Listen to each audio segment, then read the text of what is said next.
Renungan Pagi Maranatha oleh Ellen G. White, 4 Maret 2026. Mari kita berdoa. Bapa kami yang di sorga, Allah pencipta langit dan bumi, laut dan segala isinya, Allah yang maha besar, maha kuasa, sumber segalanya, yang kami sembah selalu melalui anak-Mu yang tunggal, Yesus Kristus. Terpujilah Yesus, anak Allah yang maha tinggi, yang adalah satu-satunya jalan dan kebenaran dan hidup bagi kami.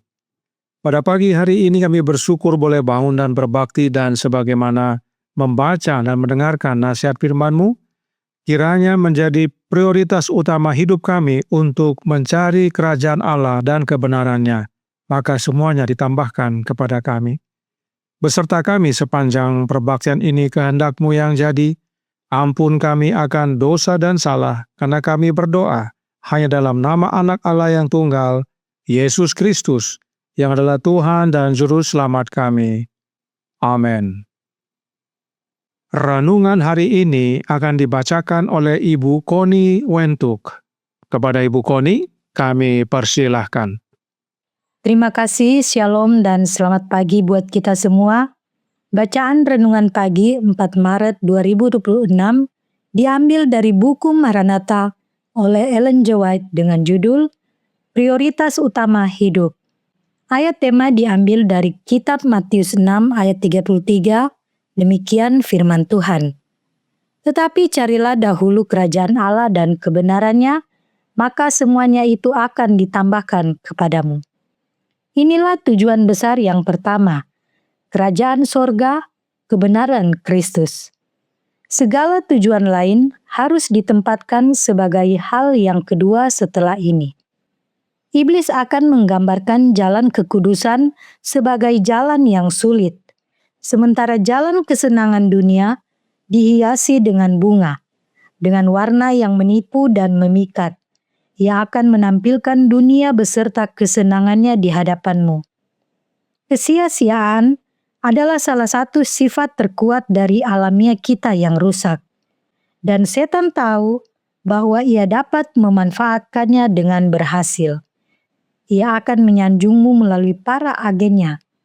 Engkau mungkin menerima pujian yang memuaskan keangkuhanmu dan menumbuhkan rasa bangga serta percaya diri.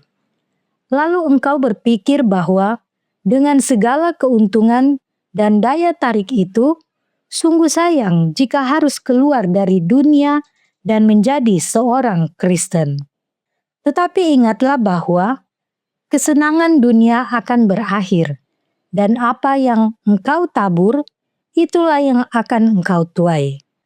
Apakah daya tarik pribadi, kemampuan atau talenta terlalu berharga untuk dipersembahkan kepada Allah, Sang Pencipta, yang mengawasi engkau setiap saat? Apakah kualifikasi yang engkau miliki terlalu mulia untuk dipersembahkan kepadanya? Kaum muda sering berkata bahwa mereka membutuhkan sesuatu untuk menyegarkan dan menghibur pikiran. Saya melihat bahwa ada kesenangan dalam bekerja, kepuasan dalam menjalani hidup yang berguna. Ada juga yang berpendapat bahwa mereka harus memiliki sesuatu yang dapat menjadi pelarian dan penyegar di tengah kesibukan dan pekerjaan yang melelahkan. Harapan Kristen adalah jawaban yang tepat. Agama akan menjadi penghibur bagi orang percaya, penuntun yang pasti menuju sumber kebahagiaan sejati. Kaum muda seharusnya mempelajari firman Allah, menyerahkan diri pada perenungan dan doa, dan mereka akan menemukan bahwa waktu luang mereka tidak dapat digunakan dengan cara yang lebih baik. Sahabat muda, luangkan waktu untuk menguji dirimu sendiri. Apakah engkau hidup dalam kasih Allah?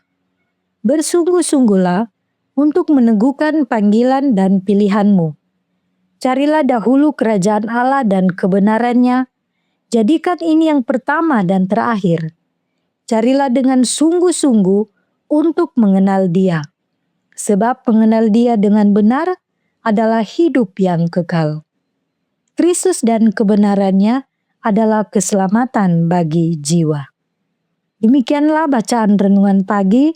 Terima kasih dan Tuhan Yesus memberkati kita semua. Amin. Terima kasih atas penatalanan Ibu Koni. Tuhan Yesus memberkati. Selamat pagi saudaraku dalam Tuhan. Roh Nubuat berkata dalam The Desire of Ages halaman 506 paragraf 2. Kerajaan Allah bermula di dalam hati. Jangan mencari manifestasi kekuasaan duniawi di sana-sini untuk menandai kedatangannya. Itu sebabnya Roh Nubuat lanjutkan dalam Thoughts from the Mount of Blessing halaman 99 paragraf 1. Bukalah hatimu untuk menerima kerajaan ini dan jadikan pelayanan kepada kerajaan ini sebagai minat tertinggimu. Meskipun ini adalah kerajaan rohani, jangan takut bahwa kebutuhanmu untuk hidup ini akan terabaikan. Jika kamu menyerahkan dirimu kepada pelayanan Allah, Dia yang memiliki segala kuasa di sorga dan di bumi akan menyediakan kebutuhanmu. Inilah yang dimaksudkan dengan carilah dahulu kerajaan Allah dan kebenarannya, maka semuanya itu akan ditambahkan kepadamu. Tetapi bukan berarti tidak bekerja. Masih dalam buku dan halaman yang sama, kita baca paragraf 2. Yesus tidak membebaskan kita dari keharusan berusaha, tetapi Dia mengajarkan bahwa kita harus menjadikan Dia yang utama, terakhir, dan terbaik dalam segala hal.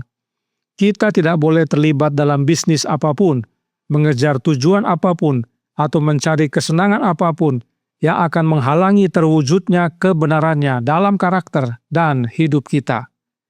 Karenanya, kerajaan Allah itu adalah Yesus Kristus itu sendiri. Sebab kita harus menjadikan Yesus yang utama, terakhir, dan terbaik dalam segala hal.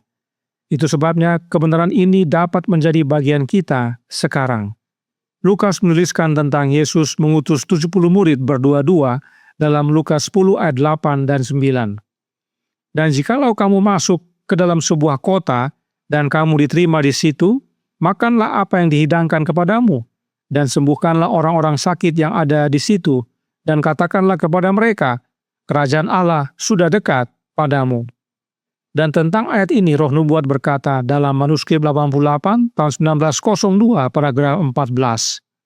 Kristus berdiri di sisi mereka siap menyembuhkan orang sakit seperti ketika Dia berada di dunia ini secara pribadi. Artinya, yang hadir bersama kita adalah Yesus. Sebab memang Yesuslah kerajaan Allah tersebut. Dan bila kita menjadikan Yesus yang utama, terakhir, dan terbaik, maka semuanya akan ditambahkan kepada kita. Dan kerajaan Allah itu sama dengan kebenaran Kristus.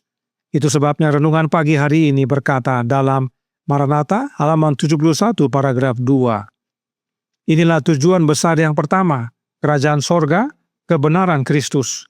Segala tujuan lain harus ditempatkan sebagai hal yang kedua setelah ini. Karenanya, kerajaan Allah itu adalah Yesus dan kebenaran Yesus. Sekarang, apakah kebenaran Yesus itu?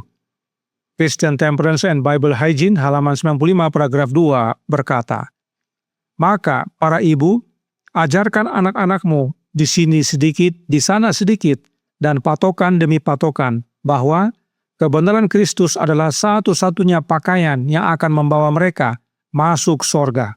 Dan bahwa dengan mengenakan pakaian ini, mereka akan senantiasa melakukan tugas-tugas dalam hidup ini yang akan memuliakan Allah. Kebenaran Kristus yang adalah satu-satunya pakaian yang akan membawa kita masuk dalam kerajaan sorga adalah jubah karakter Yesus. Christ Object Lesson halaman 310 paragraf 3 menjelaskan. Pakaian pesta pernikahan dalam perumpamaan itu melambangkan karakter murni dan tanpa celah yang akan dimiliki oleh pengikut sejati Kristus. Kepada jemaat diberikan kain linen yang halus untuk dikenakannya, bersih dan bercahaya, tidak bercacat atau kerut atau sesuatu yang serupa itu. Wahyu 19 ayat 8, Efesus 5 ayat 27. Linen halus itu, kata kitab suci, adalah perbuatan-perbuatan yang benar dari orang-orang kudus. Wahyu 19 ayat 8. Itu adalah kebenaran Kristus, karakternya sendiri yang tanpa celah, yang melalui iman diberikan kepada semua orang yang menerima Dia sebagai juru selamat pribadi mereka. Inilah makna sejati dari carilah dahulu kerajaan Allah dan kebenarannya, maka semuanya itu akan ditambahkan kepada kita, bahwa kerajaan Allah itu adalah Yesus, dan kebenaran yang dimaksudkan adalah kebenaran Yesus, yang adalah karakter Kristus, dan itulah semuanya bagi kita. Sebab oleh memiliki jubah karakter Kristus, maka kita dapat mewarisi kerajaan sorga. Inilah yang setan berusaha gagalkan dalam kehidupan kita. Kiranya nasihat ini bukan hanya untuk orang muda, tetapi kita semua, mulai dari anak-anak, remaja, orang muda, orang dewasa, dan bahkan yang sudah tua sekalipun. Kristus dan kebenarannya adalah keselamatan kita. Tuhan memberkati, saya bawa dalam nama Yesus. Amin. Mari kita berdoa. Bapa kami yang di sorga, Allah pencipta langit dan bumi, laut dan segala isinya, Allah yang maha besar, maha kuasa, sumber segalanya, yang kami sembah selalu melalui anak-Mu yang tunggal, Yesus Kristus. Terima kasih atas nasihat vital pada pagi hari ini, bahwa prioritas utama kami adalah untuk mencari kerajaan Allah, yaitu Yesus Kristus, menerimanya dalam hati kami, dan menerima kebenaran Kristus yang adalah jubah karakternya, agar kami pada akhirnya layak untuk mewarisi kerajaan sorga. Karenanya tolong kami ya Bapa, karuniakanlah roh anak-Mu dalam hati ini, sebab hanya dengan menerima rohnya Kristus, itulah wujud kami menerima kerajaan Allah dalam hati, dan menerima jubah kebenaran Kristus dalam hidup ini. Dan kiranya kami bertumbuh setiap hari, hingga pada akhirnya saat Yesus datang kedua kali, kami semua layak untuk menerima keselamatan. Beserta kami sepanjang hari ini kehendak-Mu yang jadi, ampun kami akan dosa dan salah, karena kami berdoa hanya dalam nama Anak Allah yang tunggal, Yesus Kristus, yang adalah Tuhan dan Juru Selamat kami. Amin.